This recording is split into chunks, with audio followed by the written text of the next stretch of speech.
मौजूदा दौर यकीनन एक तरक्की याफ्ता दौर है।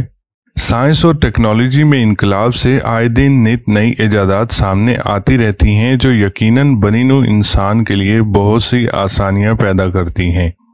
इन्हीं इजादात में एक इजाद सैटेलाइट सिस्टम भी है। हम अक्सर ये बात सुनते रहते हैं कि बहुत से सैटेलाइट्स हमारी इस दुनिया के गिर्द घूमते रहते हैं और ये सैटेलाइट्स मुख्तलिफ ज़राए से हमारी मदद भी करते हैं। और आप ये जानकर हैरान होंगे कि तकरीबन 4900 सैटेलाइट्स हमारी ज़मीन के गिर्द रोज़ाना चक्कर लगाते हैं। ये सैटेलाइट्स जिस रास्ते में घूमकर ज़मीन के गिर्द चक्कर लगाते हैं उसे ऑर्बिट कहते हैं। सैटेलाइट्स अपने ऑर्बिट में ग्रेविटेशनल पोल और सेंट्रीफ्यूगल फोर्स के बैलेंस की वजह से घूमते रहते हैं।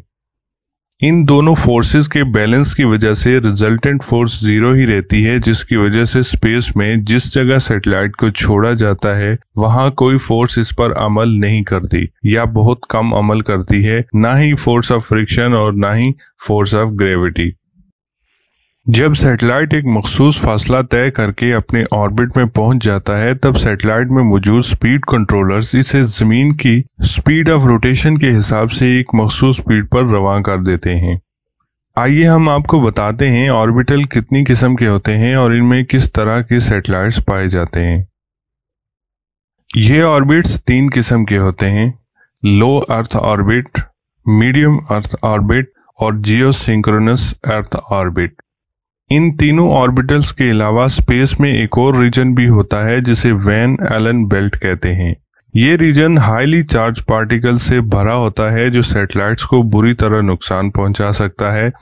इसलिए यह जरूरी है कि सैटेलाइट को इस रीजन से दूर रखा जाए।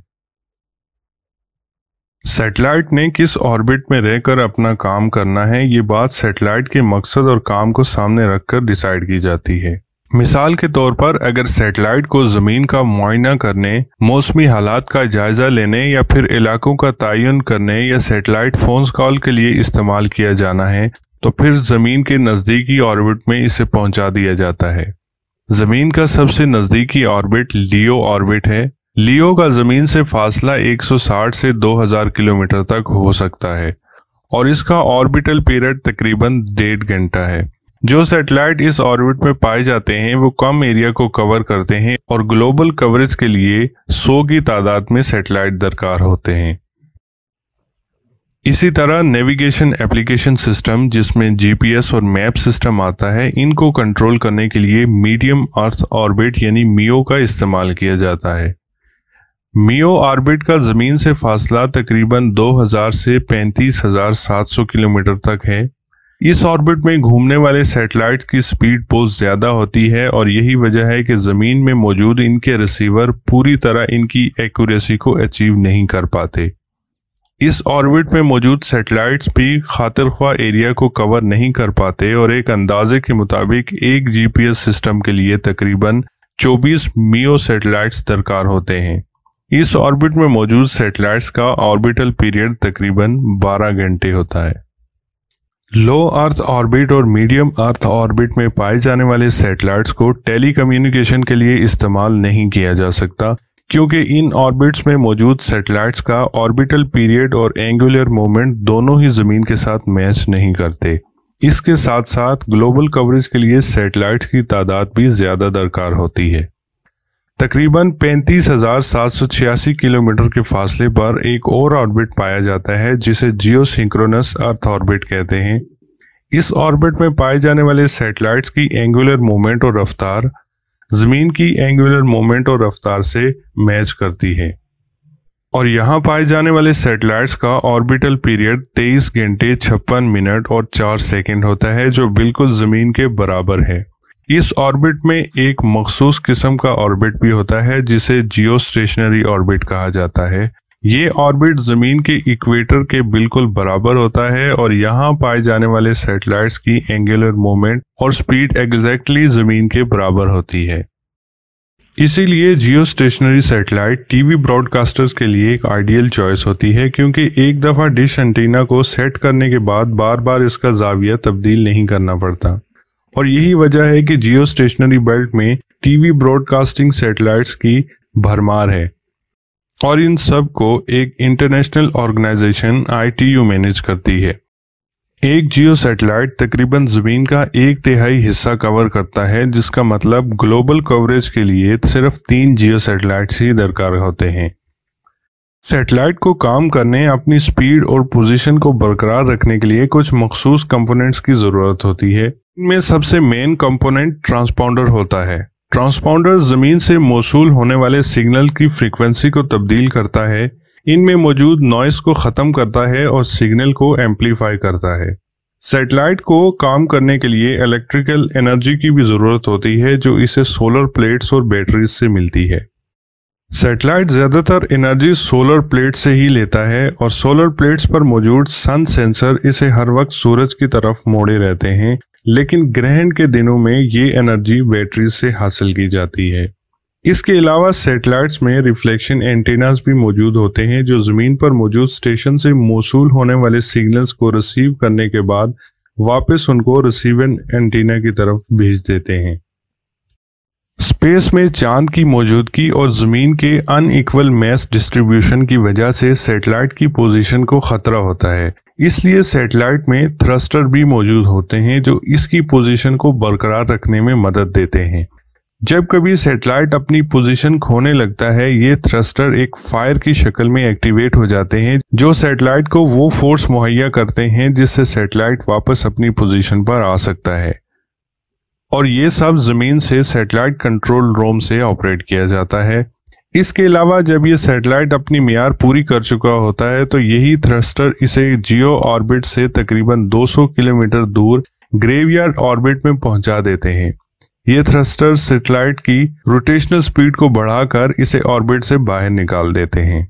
इसी तरह GPS सैटेलाइट में सबसे मेन कंपोनेंट एक एटॉमिक क्लॉक और एल बैंड एंटीना होता है, जबकि लियो सैटेलाइट्स में इन सब के अलावा कुछ सेंसर भी छुपाए जाते हैं जो इनके मिशन के हिसाब से इनमें लगाए जाते हैं।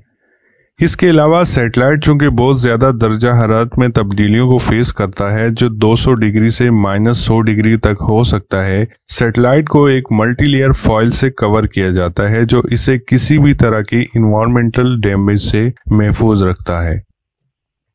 मौजूदा दौर यकीनन एक तरक्की याफ्ता दौर है। साइंस और टेक्नोलॉजी में इनकलाब से आए दिन नित नई इजादात सामने आती रहती हैं, जो यकीनन बनीनू इंसान के लिए बहुत सी आसानियां पैदा करती हैं। इन्हीं इजादात में एक इजाद सैटेलाइट सिस्टम भी है। हम अक्सर ये बात सुनते रहते हैं कि बहुत से सैटेलाइट्स हमारी इस दुनिया के गिर्द घूमते रहते हैं और ये सैटेलाइट्स मुख्तलिफ ज़राए से हमारी मदद भी करते हैं। और आप ये जानकर हैरान होंगे कि तकरीबन 4900 सैटेलाइट्स हमारी ज़मीन के गिर्द रोज़ाना चक्कर लगाते हैं। ये सैटेलाइट्स जिस रास्ते में घूमकर ज़मीन के गिर्द चक्कर लगाते हैं उसे ऑर्बिट कहते हैं।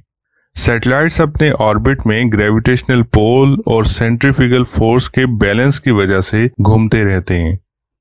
इन दोनों फोर्सेस के बैलेंस की वजह से रिजल्टेंट फोर्स 0 ही रहती है, जिसकी वजह से स्पेस में जिस जगह सैटेलाइट को छोड़ा जाता है वहां कोई फोर्स इस पर अमल नहीं करती या बहुत कम अमल करती है, ना ही फोर्स ऑफ फ्रिक्शन और ना ही फोर्स ऑफ ग्रेविटी। जब सैटेलाइट एक मखसूस फासला तय करके अपने ऑर्बिट में पहुंच जाता है, तब सैटेलाइट में मौजूद स्पीड कंट्रोलर्स इसे ज़मीन की स्पीड ऑफ रोटेशन के हिसाब से एक मखसूस स्पीड पर रवां कर देते हैं। आइए हम आपको बताते हैं ऑर्बिटल कितनी किस्म के होते हैं और इनमें किस तरह के सैटेलाइट्स पाए जाते हैं। ये ऑर्बिट्स 3 किस्म के होते हैं: low earth orbit, medium earth orbit और जियोसिंक्रोनस अर्थ ऑर्बिट। इन तीनों ऑर्बिटल्स के अलावा स्पेस में एक और रीजन भी होता है जिसे वैन एलन बेल्ट कहते हैं। ये रीजन हाईली चार्ज पार्टिकल से भरा होता है जो सैटेलाइट्स को बुरी तरह नुकसान पहुंचा सकता है, इसलिए ये जरूरी है कि सैटेलाइट को इस रीजन से दूर रखा जाए। सैटेलाइट ने किस ऑर्बिट में रहकर अपना काम करना है, ये बात सैटेलाइट के मकसद और काम को सामने रखकर डिसाइड की जाती है। मिसाल के तौर पर अगर सैटेलाइट को ज़मीन का मुआयना करने, मौसमी हालात का जायज़ा लेने या फिर इलाकों का तयन करने या सैटेलाइट फ़ोन कॉल के लिए इस्तेमाल किया जाना है, तो फिर ज़मीन के नज़दीकी ऑर्बिट में इसे पहुंचा दिया जाता है। जमीन का सबसे नजदीकी ऑर्बिट लियो ऑर्बिट है। लियो का जमीन से फासला 160 से 2000 किलोमीटर तक हो सकता है और इसका ऑर्बिटल पीरियड तकरीबन 1.5 घंटा है। जो सैटेलाइट इस ऑर्बिट में पाए जाते हैं वो कम एरिया को कवर करते हैं और ग्लोबल कवरेज के लिए 100 की तादाद में सैटेलाइट दरकार होते हैं। इसी तरह नेविगेशन एप्लीकेशन सिस्टम जिसमें जीपीएस और मैप सिस्टम आता है, इनको कंट्रोल करने के लिए मीडियम अर्थ ऑर्बिट यानी मियो का इस्तेमाल किया जाता है।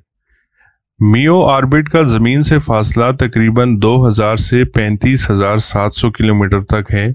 इस ऑर्बिट में घूमने वाले सैटेलाइट्स की स्पीड बहुत ज्यादा होती है और यही वजह है कि जमीन में मौजूद इनके रिसीवर पूरी तरह इनकी एक्यूरेसी को अचीव नहीं कर पाते। इस ऑर्बिट में मौजूद सैटेलाइट्स भी खातिरख्वाह एरिया को कवर नहीं कर पाते और एक अंदाजे के मुताबिक एक जीपीएस सिस्टम के लिए तकरीबन 24 मियो सैटेलाइट्स दरकार होते हैं। इस ऑर्बिट में मौजूद सैटेलाइट्स का ऑर्बिटल पीरियड तकरीबन 12 घंटे होता है।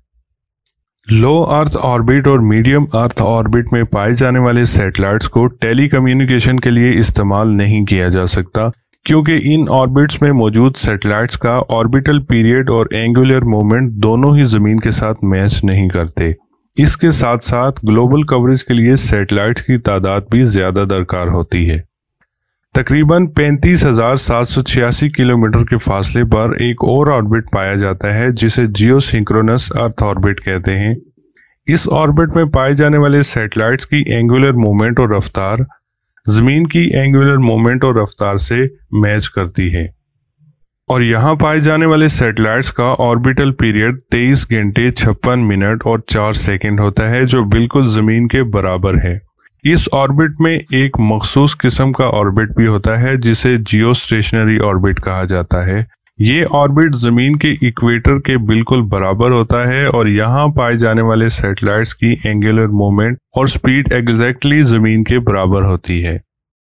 इसीलिए जियो स्टेशनरी सैटेलाइट टीवी ब्रॉडकास्टर्स के लिए एक आइडियल चॉइस होती है क्योंकि एक दफ़ा डिश एंटीना को सेट करने के बाद बार बार इसका जाविया तब्दील नहीं करना पड़ता और यही वजह है कि जियो स्टेशनरी बेल्ट में टीवी ब्रॉडकास्टिंग सैटेलाइट्स की भरमार है और इन सब को एक इंटरनेशनल ऑर्गेनाइजेशन ITU मैनेज करती है। एक जियो सैटेलाइट तकरीबन जमीन का 1/3 हिस्सा कवर करता है जिसका मतलब ग्लोबल कवरेज के लिए सिर्फ 3 जियो सैटेलाइट्स ही दरकार होते हैं।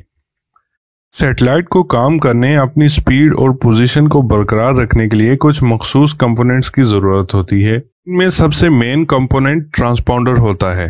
ट्रांसपॉन्डर जमीन से मौसूल होने वाले सिग्नल की फ्रीक्वेंसी को तब्दील करता है, इनमें मौजूद नॉइस को खत्म करता है और सिग्नल को एम्पलीफाई करता है।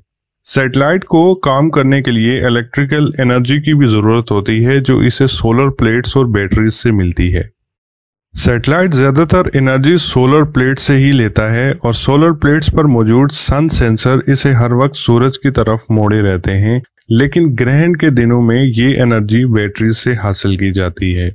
इसके अलावा सैटेलाइट्स में रिफ्लेक्शन एंटीनास भी मौजूद होते हैं जो जमीन पर मौजूद स्टेशन से मौसूल होने वाले सिग्नल्स को रिसीव करने के बाद वापस उनको रिसीवर एंटीना की तरफ भेज देते हैं।